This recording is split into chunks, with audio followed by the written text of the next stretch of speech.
وَلَقَدْ يَسَّرْنَا الْقُرْآنَ لِلذِّكْرِ فَهَلْ مِن مُّدَّكِرٍ۔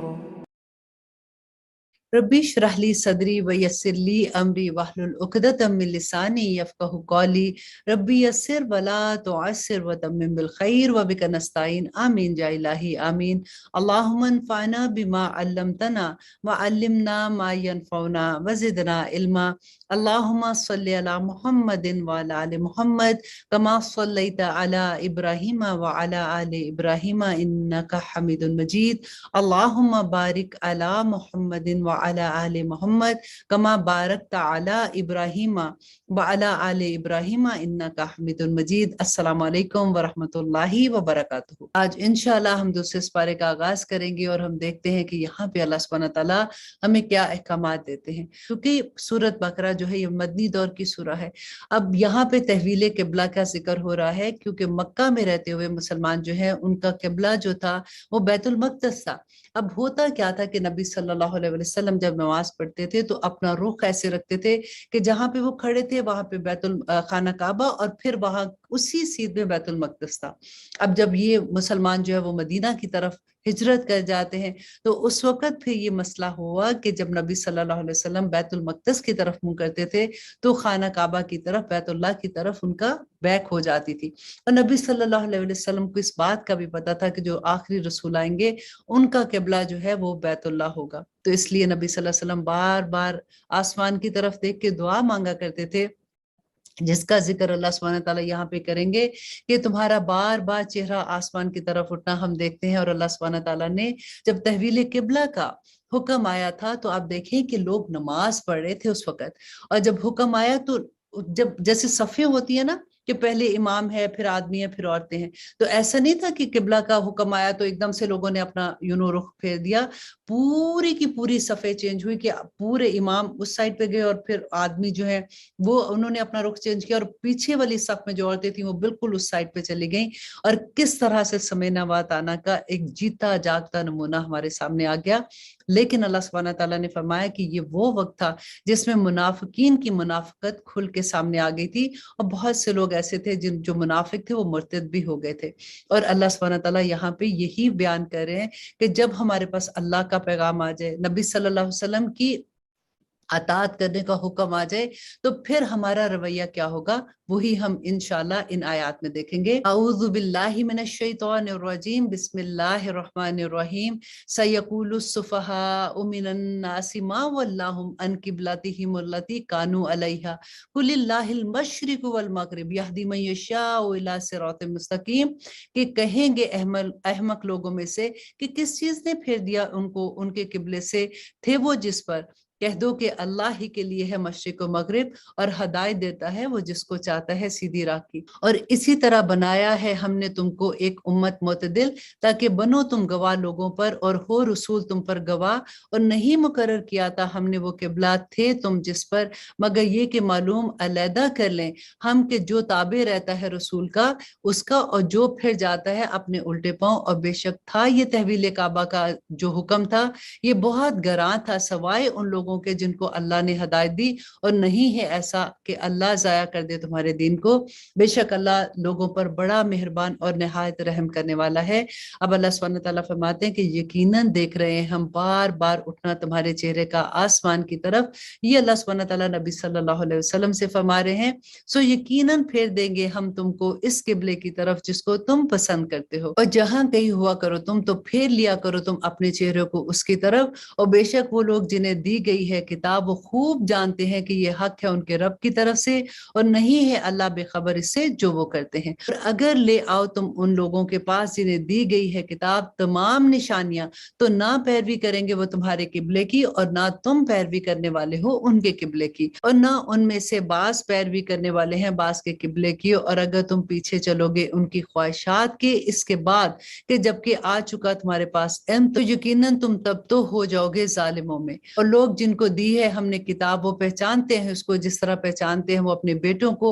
اور یقیناً ایک فریق ان میں سے ہے کہ چھپاتے ہیں وہ حق کو اور وہ جانتے ہیں اس بات کو۔ الحق من ربک فلا تکونن من الممترین، کہ حق ہے تمہارے رب کی طرف سے تو نہ ہونا تم ہرگز شک کرنے والوں میں سے۔ اور اللہ سبحانہ تعالیٰ فرماتے ہیں اور ہر ایک کے لیے ایک سمت مقرر ہے، وہ منہ کرتا ہے جس کی طرف تو تم سبقت حاصل کرو نیکیوں میں، جہاں کہیں ہوگے تم لے آئے گا تم کو اللہ اکٹھا کر کے، بے شک اللہ ہر چیز پر قادر ہے۔ اور جس جگہ سے نکلو تم پھیر لیا کرو نماز میں اپنا چہرہ مسجد حرام کی طرف، اور بے شک یہ حق ہے تمہارے رب کی طرف سے، اور نہیں ہے اللہ بے خبر اس سے جو تم کرتے ہو۔ اور جس جگہ سے نکلو تم پھیر لیا کرو نماز میں اپنا چہرہ مسجد حرام کی طرف، اور جہاں کہیں ہو تو پھیر لیا کرو اپنے چہروں کو اسی کی طرف، تاکہ نہ رہے لوگوں کے پاس تمہارے خلاف کوئی حجت مگر وہ لوگ جنہوں نے ظلم کیا ان میں سے ہیں، سو مت ڈرنا ان سے اور ڈرتے رہنا مجھے سے، تاکہ میں پوری کر دوں اپنی نعمت تم پر اور تاکہ تم ہدایت پاؤ۔ یہاں پہ دیکھیے اللہ سبحانہ تعالیٰ اپنی نعمت جو ہدایت کی ہے وہ پوری کرنے کا جو ذکر کر رہے ہیں، تو اس کی وجہ کیا ہے کہ تم اللہ کے حکم مانو اور صرف اللہ سے ڈرتے رہو، تو اللہ سبحانہ تعالیٰ تم پہ اپنی نعمتیں پوری کر دیں گے انشاءاللہ۔ اور اللہ سبحانہ تعالیٰ فرماتے ہیں کہ جس طرح بھیجا ہم نے تم میں سے ایک رسول تم ہی میں سے، جو پڑھ کر سناتا ہے تم کو ہماری آیات اور پاک کرتا ہے تمہیں اور تعلیم دیتا ہے تمہیں کتاب اور حکمت کی، اور سکھاتا ہے تمہیں وہ جو تم نہیں جانتے تھے، سو یاد کرو فَاذْكُرُونِي أَذْكُرُكُمْ وَاشْكُرُوا لِي وَلَا تَكْفُرُونَ، سو یاد کیا کرو تم مجھے اور میں یاد رکھوں گا تمہیں، اور شکر ادا کرو میرا اور نہ کرو ناشکری میری۔ اور یا ایھا الذین آمنو، اے لوگو جو ایمان لائے ہو، مدد حاصل کرو صبر سے اور نماز سے، بے شک اللہ ساتھ ہے صبر کرنے والوں کے۔ اور اللہ سبحانہ تعالیٰ فرماتے ہیں وَلَا تَقُولُوا، اور نہ کہو اس کی نسبت جو قتل کیے جائیں اللہ کی راہ میں کہ مردہ ہیں، بلکہ زندہ ہیں لیکن تمہیں شعور نہیں ہے۔ اب دیکھیں کئی دفعہ ایسا ہوتا ہے کہ اللہ سبحانہ تعالیٰ، جیسے ہمیں پتا ہوتا ہے کہ جو شہید ہو گئے ہیں وہ اللہ سبحانہ تعالیٰ نے کہا کہ وہ مردہ نہیں ہے، وہ کھاتے ہیں، وہ زندہ ہے تمہیں شعور نہیں، تو ہم ایسے کویسچن کرتے رہتے ہیں، اچھا وہ کیسے کھاتے ہوں گے، اچھا وہ زندہ ہے تو کیا وہ پھر آتے ہیں اس دنیا میں، کیا وہ وزٹ کرتے ہیں؟ تو اللہ سبحانہ تعالیٰ نے جب یہ کہہ دیا نا کہ تمہیں شعور نہیں ہے، تو بس پھر ہمیں سمینا و عطانا ہی کرنا ہے۔ اور اللہ سبحانہ تعالیٰ فرماتے ہیں یہ اتنا ڈر لگتا ہے مجھے اس آیا کو پڑھتے ہوئے کہ وَلَنَبْلُوَنَّكُمْ بِشَيْءٍ مِّنَ الْخَوْفِ وَالْجُوعِ وَنَقْصٍ مِّنَ الْأَمْوَالِ وَالْأَنفُسِ وَالثَّمَرَاتِ وَبَشِّرِ الصَّابِرِينَ، اللہ اکبر۔ اور ضرور آزمائیں گے ہم تمہاری کسی قدر خوف سے، بھوک سے اور نقصان سے، اموال کے اور جانوں اور پھلوں میں، اور بشارت سنا دو صبر کرنے والوں کو۔ اور یہاں پہ دیکھیے کتنی خوشخبری، ایک تسلی ہوتی ہے بشئی کا لفظ پڑھ کے، کہ اللہ سبحانہ تعالیٰ نے یہ نہیں کہا کہ ساری جان لے کے، سارا نقصان کر کے، ساری بیماری دے کے، بشئی کے لفظ سے کہ کچھ کسی قدر چیز لے کے اللہ سبحانہ تعالیٰ آزمائیں گے۔ اور اللہ سبحانہ تعالیٰ فرماتے ہیں کہ خوشخبری دے دو صبر کرنے والوں کے لیے۔ پھر اللہ سبحانہ تعالیٰ فرماتے ہیں الذین اذا اصابتہم مصیبۃ، اور وہ لوگ کہ جب آتی ہے ان پر کوئی مصیبت تو کہتے ہیں کہ بے شک ہم اللہ ہی کے ہیں اور بے شک ہم اسی کی طرف لوٹ کے جانے والے ہیں۔ اور یہی ہمارا کلمہ ہونا چاہیے کہ جب اللہ کی آزمائش آ جائے تو ہم راضی ہو جائیں اس پہ کہ اللہ سبحانہ تعالیٰ ہم تیرے ہی بندے ہیں اور تیری ہی طرف لوٹ کے جانا ہے۔ یہی لوگ ہیں جن پہ عنایتیں ہیں ان کے رب کی طرف سے اور رحمتیں، اور یہی لوگ ہیں جو ہدایت یافتہ ہیں۔ اللہ سبحانہ تعالیٰ فرماتے ہیں کہ بے شک صفا اور مروہ نشانیوں میں سے ہیں اللہ کی، تو جو شخص حج کرے خانہ کعبہ کا یا عمرہ کرے تو نہیں کچھ گناہ اس پر کہ طواف کرے وہ اور ان دونوں کا، اور جو کوئی خوشی سے کرے نیک کام تو یقیناً اللہ قدردان ہے، سب جاننے والا ہے۔ یقیناً وہ لوگ جو چھپاتے ہیں اس کو جو نازل کیا ہم نے واضح احکامات میں سے اور ہدایت کو اس کے بعد کہ جو کچھ کھول کھول کر بیان کر دیا ہم نے لوگوں کے لیے کتاب میں، وہی لوگ ہیں لعنت کرتا ہے جن پر اللہ، اور لعنت کرتے ہیں ان پر تمام لعنت کرنے والے۔ اب دیکھیے کتنا بڑا حکم ہے کہ اللہ سبحانہ تعالیٰ کے احکامات کو جو ہوتا ہے نا کہ لپیٹ لپیٹ کے بتاتے ہیں، کھلے عام نہیں بتاتے ہیں، ڈرتے ہیں لوگوں کو بتاتے ہوئے اور وہ بات ہی بدل دیتے ہیں۔ اب یہاں پہ اللہ سبحانہ تعالیٰ کتنی بڑی یہاں پہ بات ہے کہ اللہ کی لعنت ہے اور لعنت کرنے والوں کی لعنت ہے جو اللہ سبحانہ تعالیٰ کے احکامات کو چھپا جائے۔ اور اللہ سبحانہ تعالیٰ فرماتے ہیں مگر وہ لوگ جنہوں نے توبہ کر لی اور اصلاح کر لی اور واضح بیان کر دیا تو یہی لوگ ہیں معاف کروں گا میں ان کو، اور میں بڑا معاف کرنے والا اور رحم کرنے والا ہوں۔